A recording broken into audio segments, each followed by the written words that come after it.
Tengo nueva información sobre el caso de la porrista universitaria Reina de Belleza, acusada de abandonar el cuerpo de su bebé en una bolsa en su closet. Estamos conociendo más detalles sobre quién supuestamente encontró a ese bebé y en qué condición se encontraba el recién nacido. Sin mencionar el impactante lugar donde supuestamente Lake y Snelling estaban cuando la policía llegó y no los encontró. Estamos en el caso presentado por Ley y Crimen.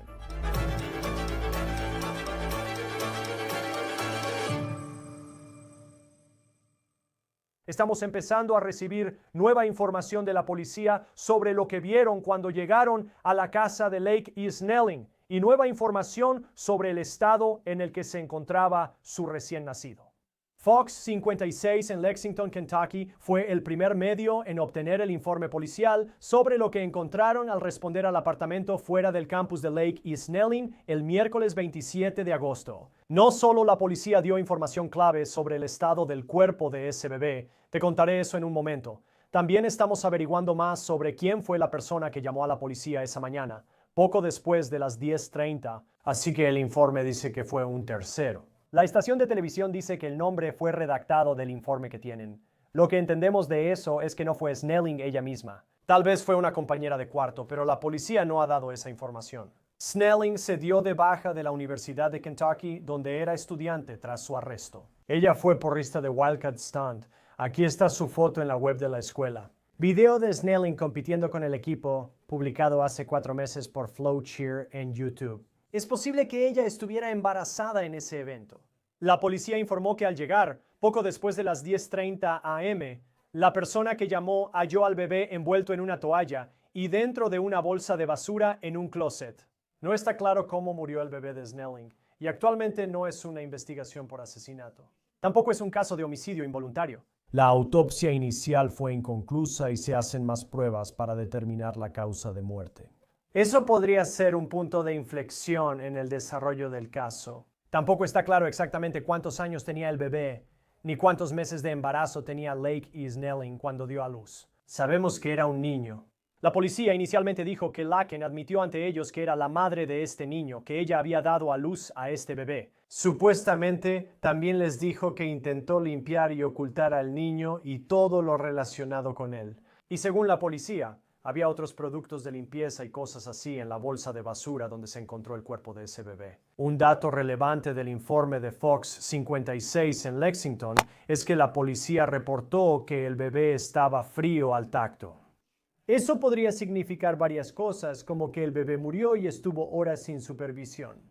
La policía también dice en este informe que Snelling no estaba en casa cuando la policía llegó. De hecho, la policía tuvo que buscarla durante casi una hora hasta que la encontraron a las 11:18 de la mañana. Se comenta que Snelling estaba en la jefatura de policía de Lexington, donde le pidieron que la revisaran. Y el equipo médico acudió a la estación de policía. El informe dice que Snelling fue arrestada el 27 de agosto alrededor de las 5 de la tarde, pero no fue ingresada en la cárcel del condado hasta el 31 de agosto, un par de días después. Ahora sabemos que la policía todavía está tratando de averiguar quién es el padre de este bebé que Lake y Snelling dieron a luz. Un exnovio de ella, Isaias Hall, ya dio una muestra de ácido desoxirribonucleico a la policía. Su papá le dijo al New York Post que podría tomar varias semanas hasta que esa muestra de ácido desoxirribonucleico esté lista.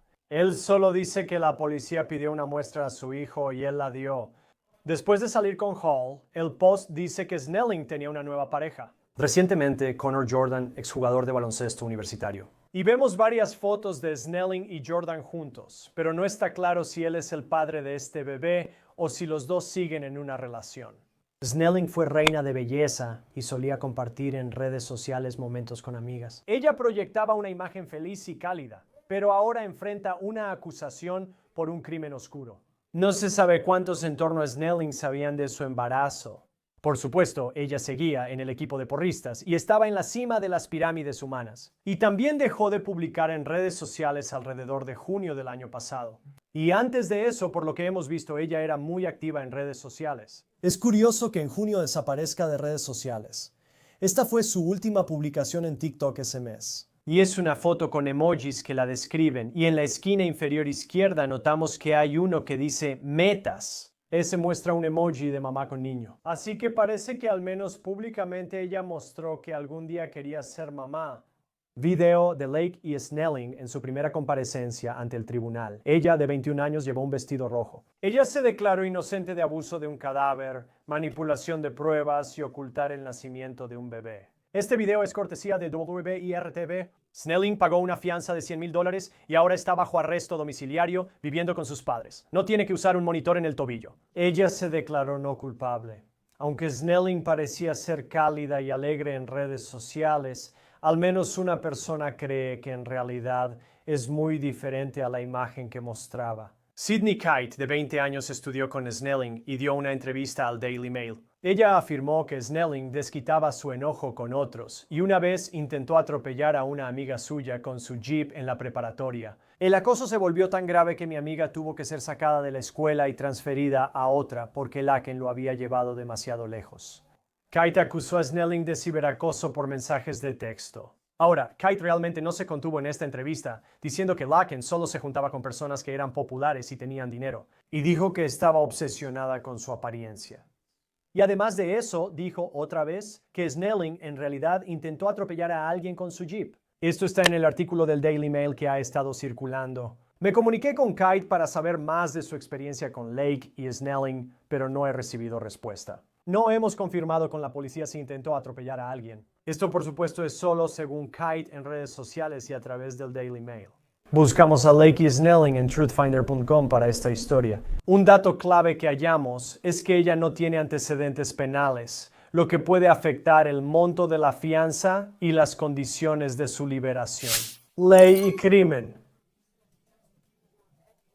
Pero incluso si no trabajas en el ámbito de crímenes reales, puede ser un excelente recurso para darte tranquilidad, ya que es uno de los servicios de búsqueda de registros públicos más grandes de Estados Unidos. Y con el servicio de suscripción pagada, tienes acceso a informes ilimitados sobre casi cualquier persona. Y ahora mismo puedes obtener un 50% de descuento en tu primer mes de informes confidenciales de antecedentes. Solo entra a truthfinder.com OTC. Ahora, por supuesto, está la pregunta de si ser un presunto acosador realmente se traduce en supuestamente ocultar el cuerpo de tu bebé muerto. Quizás no, pero sugiere el tipo de sospechosos que serían Lake y Snelling. También aparecen muchas fotos con amigos, y parece que siempre estaba acompañada, no era solitaria. Lake y Snelling se declaró no culpable. No hemos escuchado su versión y seguiremos atentos. Debe volver a la corte el 26 de septiembre. Nos acompaña el doctor Pedro Valentín, presidente de Ciencias Forenses en la Universidad de New Haven, Connecticut. Gracias por tomarse el tiempo para hablar con nosotros. Sabiendo que la policía dice que el bebé estaba frío al tacto cuando lo encontraron, ya sabe, un triste bebé fallecido en el closet. ¿Qué le dice eso sobre cuánto tiempo pudo haber estado ahí el bebé? Así que ciertamente sugiere que ha pasado un periodo de tiempo. Y de lo que tenemos que tener cuidado aquí es de no aplicar la lógica que usamos con adultos y su pérdida de temperatura como función del tiempo. Porque claramente un recién nacido no tiene mucha masa. Por eso perderán esa temperatura corporal muy rápido. Entonces, decir que está frío al tacto es una afirmación cualitativa, ¿cierto? ¿Eso significa que está a temperatura ambiente? ¿Quiere decir que es un poco menor a la temperatura habitual al tocar la piel humana? Eso podría indicar que solo han pasado unas horas desde la muerte, es decir, tras el fallecimiento. Así que va a ser difícil para nosotros determinar exactamente a cuánto tiempo corresponde eso, más allá de decir que es una señal obvia de muerte. Sí, porque sé que ella no estaba en casa cuando llegó la policía y no pudieron localizarla hasta aproximadamente una hora después. Pero considerando, y es una historia difícil de hablar, pero considerando que ella dijo que dio a luz en la casa y luego limpió después de ese parto. Y luego dijo que puso, ya sabes, todo lo que usó para limpiar, así como el cuerpo del bebé, según la policía, en esta bolsa que luego va al closet. ¿Qué línea de tiempo considerarías? Dijiste un par de horas. ¿Qué periodo consideras ahora para cuándo pudo ocurrir el nacimiento? No sabemos la causa de muerte del niño, pero la policía llegó como a las 12:30 o 11:30 de la mañana.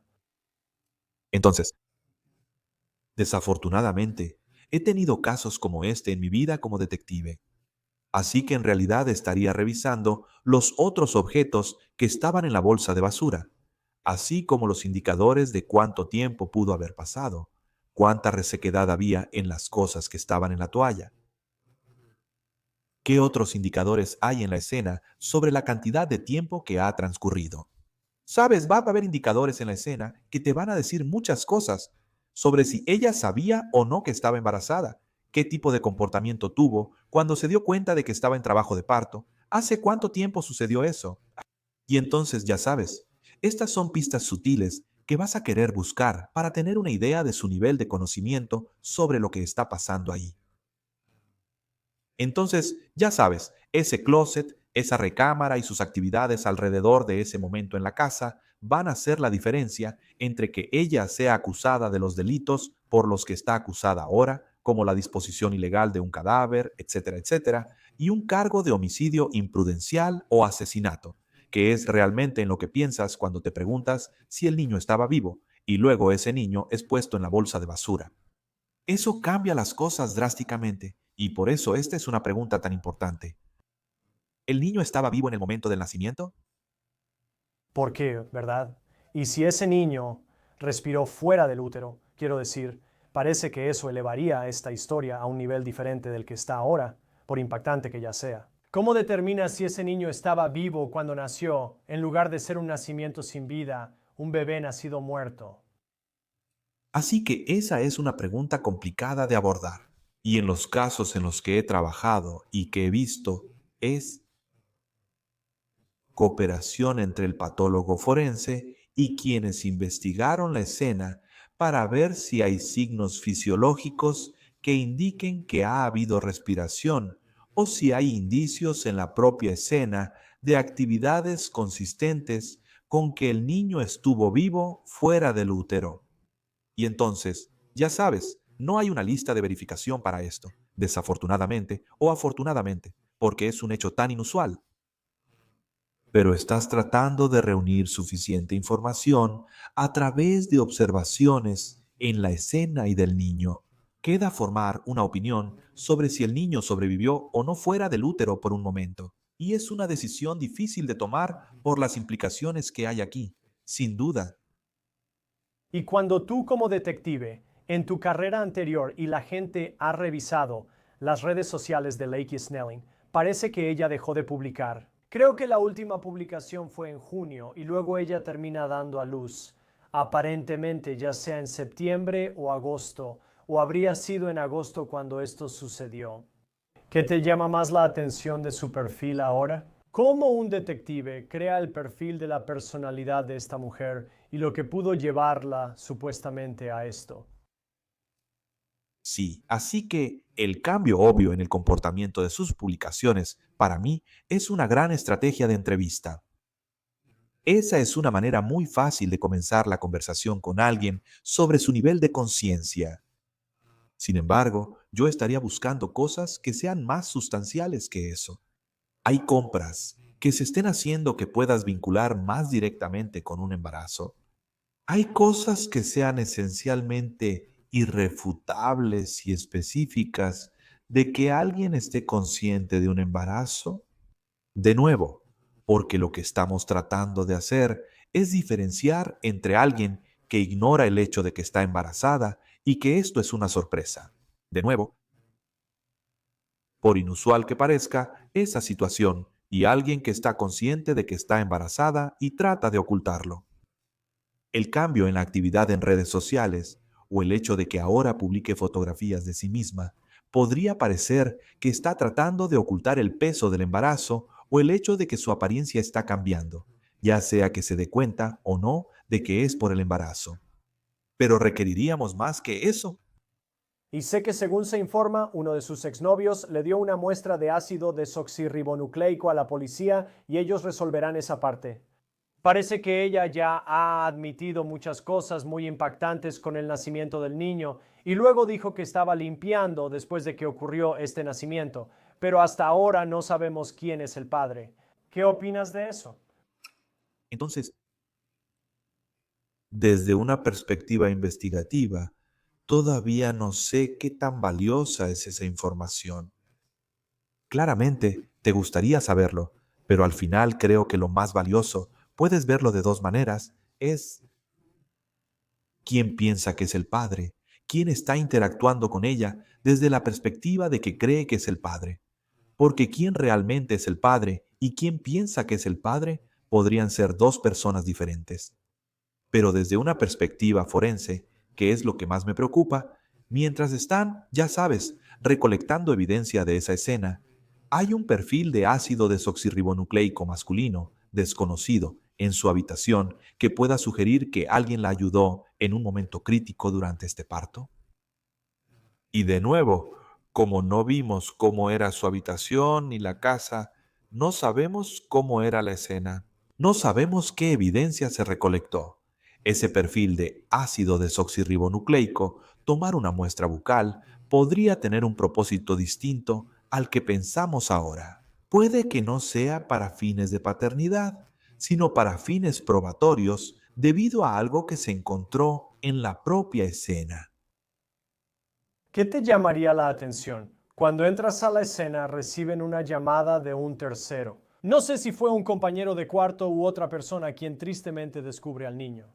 Y luego, si eres el oficial o detective que es llamado a la escena para investigar esto, o sea, una recolección de evidencia muy científica, como en todos los casos, pero en este caso estás tratando con un nacimiento, el cuerpo de un bebé. No sé sobre el cordón umbilical ni sobre otros objetos que podrían haberse hallado en la bolsa, ¿dónde se encontró a este bebé? ¿Cómo manejas esos primeros momentos al observar la habitación y decidir qué recoger como evidencia?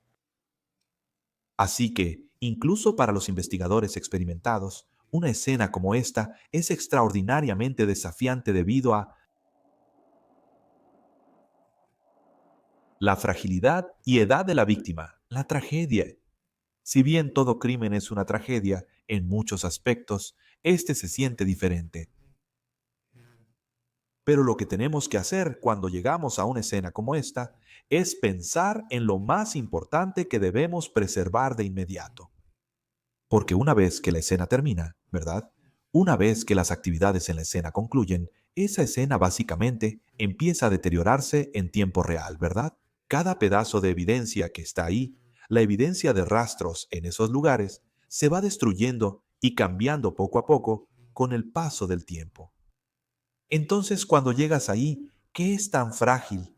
¿Qué es tan precario que no puede esperar hasta que los detectives y los investigadores de la escena del crimen lleguen 1 hora, 2 horas o 4 horas después? Lo que necesita ser documentado ahora mismo es algo que es líquido ahora, pero que será sólido después y es importante. Y el hecho de que estemos teniendo una discusión sobre cuánto tiempo pudo haber estado viva esta niña, si es que estuvo viva, cuánto tiempo hace que el cuerpo fue puesto en la bolsa de basura, todo se trata del tiempo.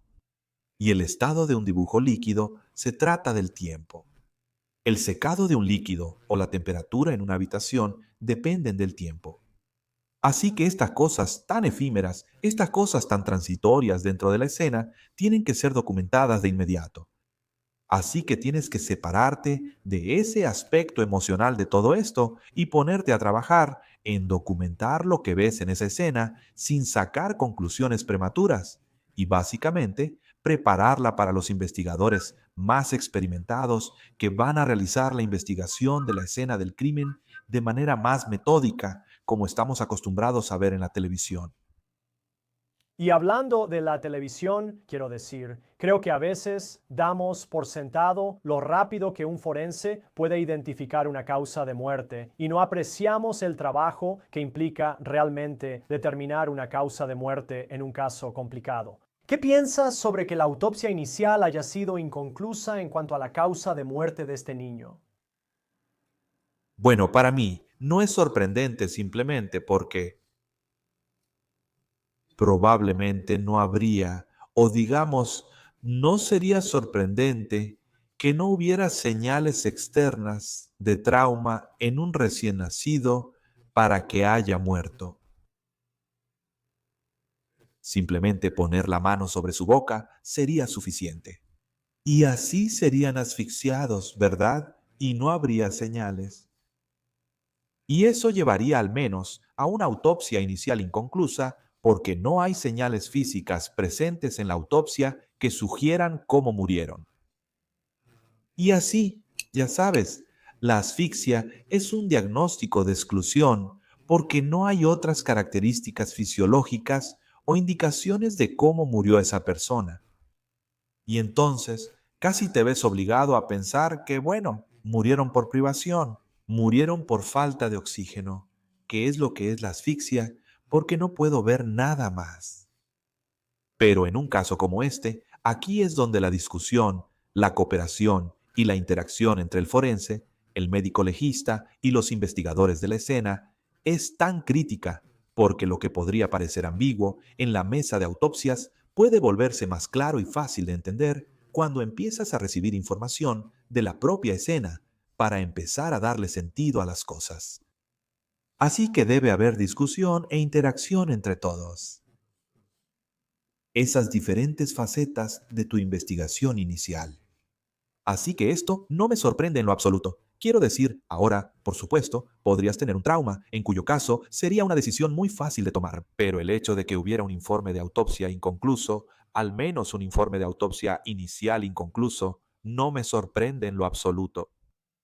También pienso en los oficiales que acudieron. Recibes una llamada por un infante sin respuesta. No sabes con qué te vas a encontrar. Y probablemente no habrían esperado la escena con la que se toparon el día que respondieron a la casa de Lake y Snelling. ¿Pero cuánta capacitación? Porque pienso en entender todas las diferentes complejidades de la evidencia en ese cuarto relacionada con un bebé, un nacimiento que acababa de ocurrir, identificar piezas de evidencia. Quiero decir, ¿cuánta capacitación recibe un oficial de policía común o incluso un detective, ya sabes, no en una comunidad rural, Lexington, Kentucky, pero tampoco el Departamento de Policía de la ciudad de Nueva York, en cuanto a tamaño y recursos?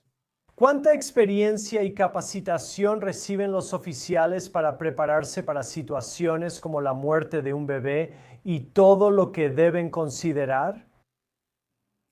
Es una gran pregunta porque la respuesta es, por supuesto, depende de dónde esté ocurriendo esto, ¿verdad? ¿Cuánto gasta esa agencia en capacitación? Todos los oficiales de policía reciben capacitación en la academia. A todos los oficiales se les da lo que se llama capacitación en servicio. Así que, de forma anual o bianual, los traen de vuelta para recibir más capacitación. Sin embargo, ¿qué tan capaz eres de recurrir a esa capacitación y usarla depende de qué tan seguido haces algo así? Y la mayoría de los oficiales no han respondido a una escena como esta. Así que, aunque hayan recibido capacitación sobre cómo manejar una escena como esta, puede que no recuerden los detalles. Y podrían abordarlo de una manera mucho más genérica, y puede que no hayan recordado la cosa muy específica que alguien les dijo, que si estás respondiendo a lo que podría ser el homicidio de un infante, hagas esta cosa específica. Y ese detalle se pierde porque lo escribieron una vez, el año pasado, en la capacitación, pero no han visto una escena así desde entonces. Y lo que la gente necesita recordar es que ninguna escena permanece intacta. Los primeros oficiales en responder tienen que cambiar esa escena para poder hacer las cosas que se les exige cuando llegan. Los servicios médicos de emergencia y el departamento de bomberos llegaron a la escena antes que la policía. Y todos esperarían que se tomaran y debieran tomarse medidas para salvar vidas antes que cualquier otra cosa, siempre y cuando la escena fuera segura para que el departamento de bomberos o los paramédicos estuvieran ahí. Y por supuesto, esas actividades cambian la escena. El entrenamiento policial no influye en eso. La escena ha cambiado desde esa perspectiva, y para cuando los oficiales siquiera llegan, la escena ya no está en su estado original. Ha sido cambiada. Y cuando le sumas ese componente al hecho de que el oficial está llegando a una escena muy inusual, que si recibió algún entrenamiento específico sobre eso, fue hace mucho tiempo. Espera eso. No diría que se ignorarán cosas, pero ya sabes, no necesariamente van a tener una respuesta muy precisa y específica ante un evento tan inusual. Doctor, última pregunta, Justin. Quizá debía hacerla antes, pero pienso en que ella no estaba en casa cuando llegó la policía. Y simplemente es impactante. Sé que tiene 21 años, es joven, pero si dio a luz sola en una casa y luego se levantó, y no sé si condujo hasta donde estaba, pero sale de la casa, está afuera y andando. Parece así, ya sabes. Y luego la ves en la corte y ella está ahí, ya sabes, y aunque pasó tiempo, ¿cómo afecta que no estuviera en casa sino afuera al desarrollo de la investigación? Es una muy buena pregunta porque depende de en qué actividades estaba involucrada cuando salió o cuando la policía la encontró. Y sin conocer esos detalles, probablemente no podría comentar de manera concreta. Creo que mucha gente se sorprende de lo ambulante que puede estar alguien justo después de dar a luz. Pero en los casos en los que he estado involucrado, eso es lo que ha pasado, donde están de pie y conversando, y te sorprenderías. Así que no me sorprende del todo que ella haya podido salir de la casa y estar en otro lugar cuando llegó la policía. Pero ¿en qué actividades estaba involucrada y si esas actividades eran para ayudarla en ciertos aspectos o si eran actividades destinadas a ocultar aspectos de lo que acababa de hacer en la casa o si estaba tratando de reanudar su vida como si nada hubiera pasado porque pensaba que eso era lo que debía hacer?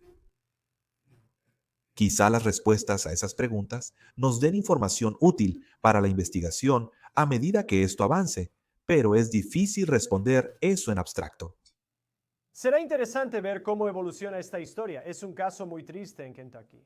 Doctor Pedro Valentín de la Universidad de New Haven, presidente del Departamento de Ciencias Forenses. Gracias por acompañarnos en Law and Crime. Gracias, Chris. Eso es todo por Law and Crime. Suscríbanse a nuestro canal en YouTube y Spotify. Soy Chris Stewart. Nos vemos la próxima vez.